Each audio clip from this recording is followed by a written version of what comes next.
আসসালামু আলাইকুম। পাকিস্তান সুপার লিগের একেবারে ফাইনালের মতো উত্তেজনায় ভরা একটি ম্যাচে আপনাদের সবাইকে স্বাগতম। আজ করাচির ন্যাশনাল স্টেডিয়ামে শুধু দুটো দল নামছে না, প্লে অফে যাওয়ার দুটো স্বপ্ন একে অপরের মুখোমুখি হতে চলেছে। একদিকে আছে হায়দ্রাবাদ কিংসম্যান আর অন্যদিকে তিনবারের চ্যাম্পিয়ন ইসলামাবাদ ইউনাইটেড। এটা শুধু একটা লিগ ম্যাচ নয়, এটা প্লে অফের টিকিট পাওয়ার লড়াই। পয়েন্ট টেবিলের দিকে একবার দেখুন, কি দারুণ একটা অবস্থা। ইসলামাবাদ 10 পয়েন্ট নিয়ে আছে 3 নম্বরে, আর ঠিক তাদের ঘাড়ের উপর নিঃশ্বাস ফেলছে হায়দ্রাবাদ 8 পয়েন্ট নিয়ে 4 নম্বরে। তার মানে আজকের একটা জয় প্লে অফের পুরো সমীকরণটাই কিন্তু পাল্টে দিতে পারে। যে জিতবে সে নকআউটের দিকে এক পা বাড়িয়ে দেবে, আর যে হারবে তার জন্য রাস্তাটা হয়ে যাবে অনেক বেশি কঠিন।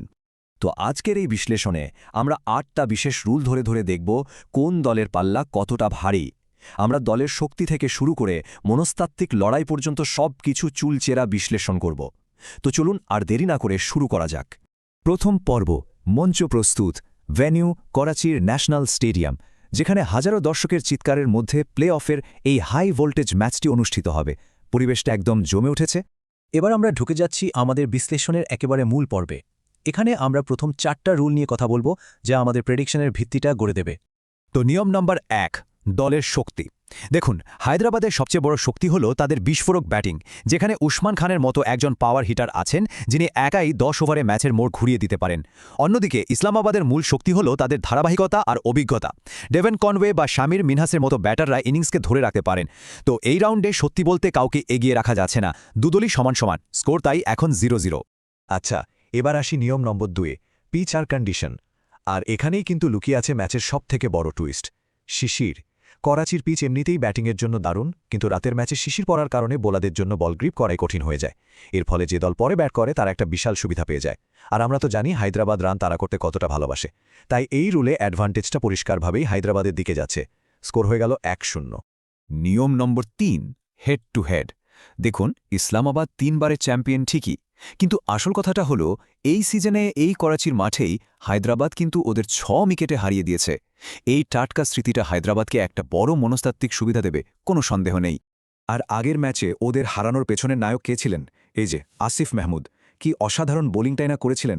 মাত্র 18 রান দিয়ে 4 উইকেট। ইসলামাবাদের মতো শক্তিশালী ব্যাটিং লাইনআপকে একাই ধসিয়ে দিয়েছিলেন। এই পারফরম্যান্সটাই কিন্তু হায়দ্রাবাদকে মানসিক দিক থেকে অনেকটা এগিয়ে রাখছে। তাই এই রাউন্ডটাও যাচ্ছে হায়দ্রাবাদের দখলে। স্কোর এখন 2-0। এরপর নিয়ম নম্বর 4, রিসেন্ট ফর্ম। আর এখানে তো কোনো তুলনাই চলে না।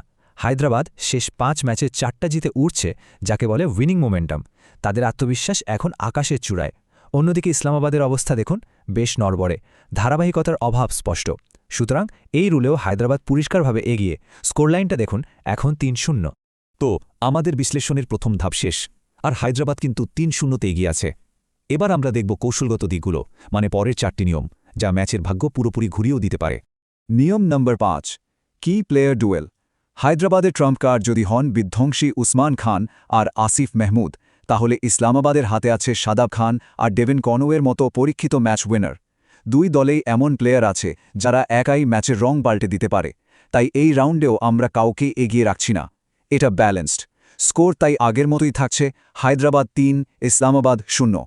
এবার একটু সংখ্যায় আসা যাক। নিয়ম নম্বর 6, পাওয়ার প্লেতে কোন দল বেশি আক্রমণাত্মক। পরিসংখ্যান কিন্তু বলছে ইসলামাবাদ এখানে কিছুটা এগিয়ে। গড়ে ওরা প্রথম 6 ওভারে হায়দ্রাবাদের 52 রানের জবাবে 56 রান তোলে। এই ছোট কিন্তু গুরুত্বপূর্ণ পার্থক্যটাই এই রাউন্ডে ইসলামাবাদকে অ্যাডভান্টেজ দিচ্ছে। অবশেষে ইসলামাবাদ তাদের প্রথম পয়েন্টটা অর্জন করল। স্কোর এখন 3-1। নিয়ম নম্বর 7, টস আর স্ট্র্যাটেজি। করাচির রাতের ম্যাচে টসের গুরুত্ব কতখানি? আপনি এটাকে 10-এ 9ও বলতে পারেন।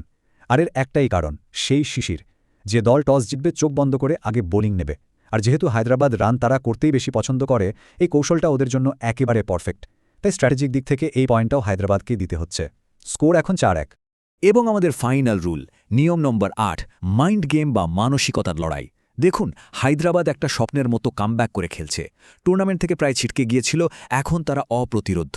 ওদের হারানোর ভয়ডর নেই। অন্যদিকে ইসলামাবাদ অভিজ্ঞ দল হলেও টপ 2তে থাকার একটা আলাদা চাপ ওদের ওপর থাকবেই। এই মানসিক লড়াইয়ে ভয়ডরহীন হায়দ্রাবাদই কিন্তু এগিয়ে থাকবে। তো শেষ নিয়মটাও হায়দ্রাবাদের পক্ষে গেল। আমাদের 8টা নিয়মের বিশ্লেষণ এখানেই শেষ। চলুন এবার এক নজরে ফাইনাল স্কোর কার্ডটা দেখে নিই, আর দেখি কোন দল কতটা এগিয়ে থাকল। তাহলে চলুন ফাইনাল হিসাবটা মিলিয়ে নিই। টিম স্ট্রেংথ আর কি প্লেয়ার, এই দুটো নিয়ম ছিল ব্যালেন্সড। ইসলামাবাদের পক্ষে পয়েন্ট গেছে শুধু একটা, সেটা হলো পাওয়ার প্লের পরিসংখ্যান। আর বাকি 5টা গুরুত্বপূর্ণ নিয়ম, page, head to head, form, toss strategy আর সাইকোলজি, সবগুলোই গেছে হায়দ্রাবাদ কিংসম্যানের পক্ষে। ফাইনাল ট্যালিটা দেখুন, হায়দ্রাবাদ 5, ইসলামাবাদ 1। আমাদের বিশ্লেষণ কিন্তু পরিষ্কার একটা দিকে ইঙ্গিত করছে। এই চুলচেরা বিশ্লেষণের পর আমরা এখন চূড়ান্ত সিদ্ধান্তে পৌঁছে গিয়েছি। সময় হয়েছে আমাদের আনুষ্ঠানিক পূর্বাভাস বা প্রেডিকশন জানানোর। তো সব প্রমাণ আর ডেটা বিচার করে এই 36 নম্বর ম্যাচে শেষ হাসিটা কে হাসতে চলেছে? আমাদের অ্যানালাইসিস অনুযায়ী এই ম্যাচের বিজয়ী দল হতে চলেছে হায়দ্রাবাদ কিংসম্যান। কেন আমরা এটা বলছি? এর পেছনে 4টা শক্ত কারণ আছে। প্রথমত, ওদের অবিশ্বাস্য মোমেন্টাম, টানা 4টা জয়।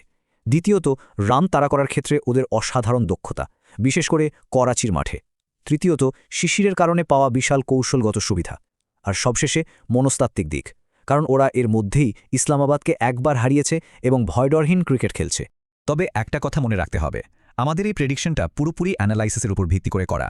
ক্রিকেট তো গৌরবময় অনিশ্চয়তার খেলা, মাঠে যে কোনো মুহূর্তে যে কোনো কিছুই হতে পারে। তো এই ছিল আমাদের পক্ষ থেকে পুরো ম্যাচের ব্যবচ্ছেদ। এবার কথা বলার পালা আপনাদের। আপনাদের কি মনে হচ্ছে এই ম্যাচে কে জিতবে? হায়দ্রাবাদের এই অবিশ্বাস্য দৌড় কি চলতেই থাকবে, নাকি ইসলামাবাদ তাদের অভিজ্ঞতা দিয়ে বাজিমাত করবে? আপনাদের মতামতটা অবশ্যই কমেন্ট সেকশনে জানান। আর আমাদের এই বিশ্লেষণ যদি ভালো লেগে থাকে তাহলে চ্যানেলটা সাবস্ক্রাইব করে আমাদের সাথেই থাকুন। বেল আইকনটা প্রেস করতে ভুলবেন না, তাহলে প্রত্যেকটা ম্যাচের বিশ্লেষণ সবার আগে আপনার কাছে পৌঁছে যাবে। আজকের মতো এখানেই শেষ করছি। আল্লাহ হাফেজ।